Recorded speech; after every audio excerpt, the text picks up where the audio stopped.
Saudara-saudari yang terkasih, kita bertemu lagi.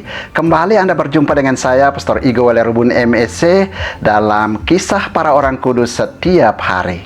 Hari ini, tanggal 27 September, kita memperingati Santo Vincentius A. Paulo, pengaku iman.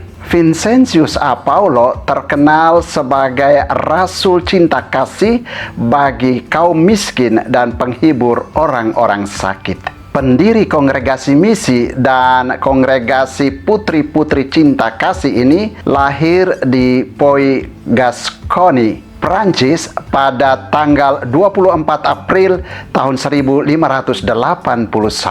Ayahnya Jean de Paul dan ibunya Bertrande de Moras dikenal sebagai petani miskin di Puy dengan 6 orang anak. Meskipun demikian, mereka orang beriman dan hidup saleh. Mereka mendidik anak-anak mereka dalam kerja dan hidup doa, sehingga semuanya berkembang dewasa menjadi orang beriman yang saleh dan disenangi banyak orang. Vincentius dikenal cerdas, namun tidak bisa bersekolah karena ketidakmampuan orang tuanya membiayai sekolah. Untunglah Tuan Komet, seorang dermawan, bersedia menyekolahkan dia. Pada umur 15 tahun, Vincentius mengikuti panggilan nuraninya untuk menjadi imam. Ia masuk seminari. Orang tuanya bingung dengan cita-citanya itu, namun akhirnya mereka pun meluluskan permintaannya. Mula-mula Vincentius belajar di sebuah kolese Fransiskan di kota Dax, lalu melanjutkan pendidikannya di Universitas Toulouse. Karena kecerdasannya, ia dapat menyelesaikan studi dalam waktu yang singkat. Pada tahun 1600, ketika berusia 20 tahun, ia ditahbiskan menjadi imam sambil melanjutkan studi hingga meraih gelar sarjana teologi di Universitas Toulouse pada tahun 1604. Pada tahun 1605, dalam perjalanan pulang seusai studi, kapal yang ditumpanginya disergap bajak-bajak laut dari Turki di Laut Tengah. Vincentius ditangkap dan digiring ke pasar budak Tunisia. Di sana, dia dibeli oleh seorang saudagar dari Afrika Utara. Selama 2 tahun, Vincentius mengalami banyak penderitaan karena perlakuan kasar majikannya. Namun, dia dengan sabar dan rendah hati menanggung semuanya itu. Teladan hidupnya akhirnya berhasil mematahkan kekerasan hati tuannya, sehingga dia tidak disiksa dengan pekerjaan-pekerjaan berat. Pada tahun 1607, Vincent berhasil meloloskan diri dari cengkeraman tuannya dan lari ke Roma. Di Roma, ia belajar lagi teologi selama 2 tahun sebelum kembali ke Perancis. Di Prancis, ia bekerja di paroki Clichy di pinggiran kota Paris.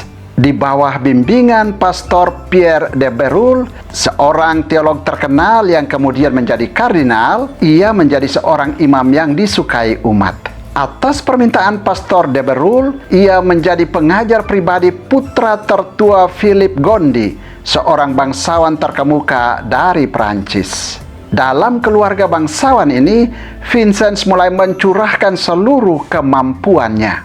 Ia tidak hanya mengajar, tetapi juga memberikan bimbingan rohani kepada para petani yang bekerja di perkebunan-perkebunan keluarga Gondi di Champagne dan di Picardy. Kepada mereka, Vincent mengajarkan kebajikan-kebajikan iman Kristen dan mendorong mereka untuk selalu menerima sakramen, terutama komuni kudus, serta kembali kepada praktek iman Kristen yang benar dalam hidup sehari-hari.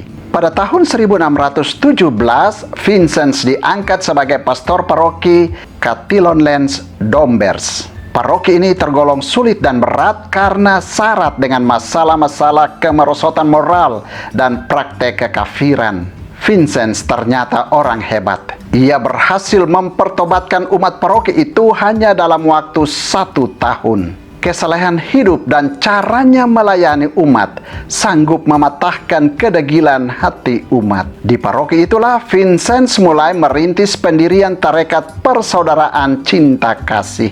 ia berhasil menarik 20 orang wanita yang dengan sukarela mengunjungi orang-orang sakit dan para fakir miskin di seluruh wilayah paroki. Menyaksikan prestasi Vincent, Gianfranco de Gondi, Uskup Agung Paris dan saudara kandung Philip Gondi meminta Vincent mendirikan sebuah tarekat misioner untuk mewartakan Injil dan melayani sakramen-sakramen di seluruh wilayah keuskupannya.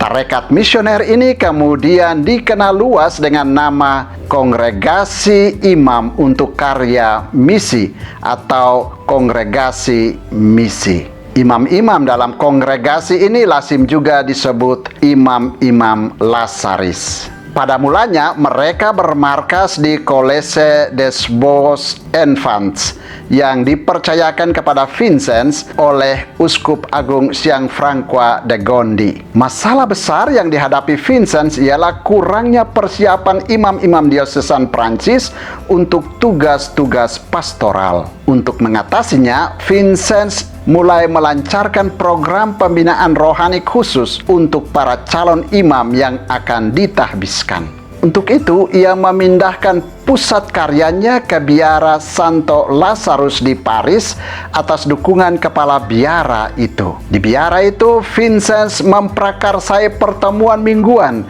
untuk imam-imam diosesan dan kegiatan pemeliharaan anak-anak yatim piatu dan para fakir miskin. Melalui pertemuan mingguan itu, ia berhasil mendidik sejumlah orang saleh dari Perancis seperti Jacques Benin Bossut dan Jean-Jacques Ollier, pendiri Serikat Santo Sulpice. Bagi orang miskin dan orang sakit, ia mendirikan banyak yayasan persaudaraan cinta kasih yang telah dimulainya di paroki Catillon-les-Dombes. Louis de Marillac, janda Anthony Legras yang kemudian digelari kudus, ditugaskan untuk mengurus yayasan-yayasan itu. Orang-orang kaya dimintanya menyumbangkan sejumlah kekayaan mereka bagi orang-orang miskin. Beberapa wanita di bawah pimpinan Louis de Marillac dibimbingnya untuk menangani karya itu. Kelompok kecil ini terus bertambah dan akhirnya menjadi satu kongregasi tersendiri, Kongregasi Suster Putri-Putri Cinta Kasih. Kelompok suster ini merupakan kelompok religius terbesar dalam gereja dewasa ini. Semangat dua kongregasi religius yang didirikannya diilhami oleh pandangannya tentang cinta kepada Tuhan yang bersifat praktis. Cintailah Tuhan dengan kedua tanganmu sampai kecapaian dan dengan butir-butir peluh yang mengucur dari wajahmu. Vincentius Apaulo meninggal dunia di Paris pada tanggal 27 September tahun 1660. Oleh Paus Clemens ke-12, ia digelari kudus pada tahun 1737. Dan oleh Paus Leo ke-13 diangkat sebagai pelindung semua karya dan perkumpulan cinta kasih. Saudara, demikianlah orang kudus yang kita peringati pada tanggal 27 September, yakni Santo Vincentius Apaulo, pengaku iman.